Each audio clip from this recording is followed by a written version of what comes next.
what do you say about a living legend? He's been on the Civil War Journal. He's been on the Ken Burns Civil War series. He's led battlefield tours, probably from the Battle of Hastings all the way through Waterloo. He was there. Through the Civil War. I think you played Hastings, Chad. You told me that one time. I think you did Hastings. To D-Day, to the wars in the Pacific, and of course probably every Civil War battlefield that there is, and probably only Ed knows where these other ones still might be, and he can still give you a great tour of that battlefield. And we were very fortunate and blessed to have him with us tonight. He's the Chief Historian Emeritus of the National Park Service and did so much for the parks in terms of their maps that they have that you can see at all these park sites. Ed drew all those starting back in the 50s and through the 60s. So without much further ado, all the way from Alexandria, Virginia, Mr. Edwin Barbs.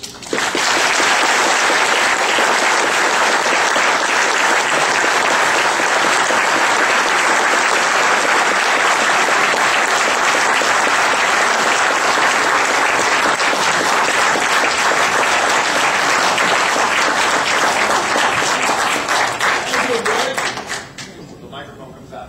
Thank you. Thanks for the audience. What a multitude. Even have General Thomas, who's come back from the grave in Troy, New York, to hear me talk about him and his troubled partnership with U.S. Grant. A few backgrounds to George Henry Thomas. He was born in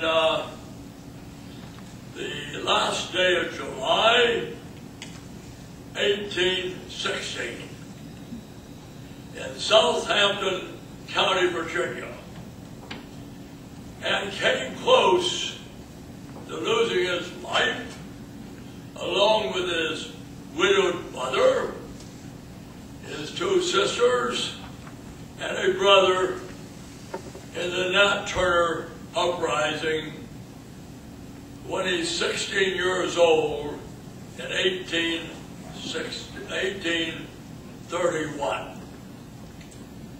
A thing that sent chills down all slaveholders' backs wherever they may reside throughout the South. He'll receive his appointment to West Point from the local congressman in 1836 and will attend West Point in the class of 1840. So he is a sophomore when his Becknor during the Civil War arrives as a plebe. U.S. Grant being a member of the class of 1843. At West Point, Thomas roomed when they shared the regular room with Cadet William Tecumseh Sherman. And Sherman went up and ships him, and they're standing at West Point in 1840, in the class of 1840. Thomas being number 12, William T. Sherman number 6. Now, Sherman in his memoirs can be rather creative. Because at least by 1864 and the Atlanta campaign, Sherman either has a very sick sense of humor, which I have and can appreciate, or he didn't like Thomas as well as he pretends to be. And we'll find out why that is. George Henry Thomas is assigned to the 3rd Artillery in the Second Seminole War and in the Mexican War. Now, in the Mexican War, his company commander will be Braxton Bragg, who we will meet a number of times during the Civil War. In fact, I would say that it would be the most, I hope, apologize to Magruder's battery, in which Thomas Jonathan Jackson serves. I would argue the best known battery in the U.S. Army in the Mexican War is Captain Bragg's battery, in which Braxton Bragg is the commanding officer. George H. Thomas is the first lieutenant, and John Fulton Reynolds, who died at Gettysburg on July 1st, 1863, was the other lieutenant.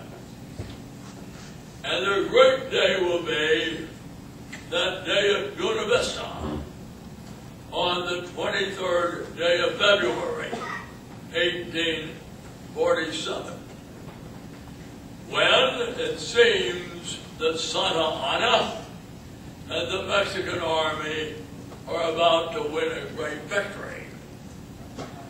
The 3rd Indiana has fled ignominiously from the field. It seems that the small American force is about to be swept into oblivion, and we would never have Zachary Taylor as President of the United States, nor Braxton Bragg, George H. Thomas, and John Fulton Reynolds as important players on the scene. At the crisis of the battle, Taylor will make one of the great statements that becomes part of American mythology when he speaks of "give them a little more grape, Captain Bragg," and that stops the Mexicans' charge.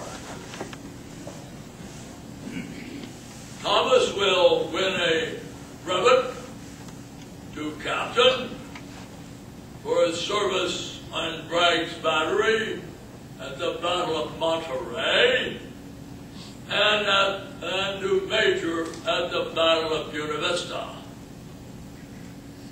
After the Civil War, he will serve in the artillery 16 years, and will get a chance to move up higher.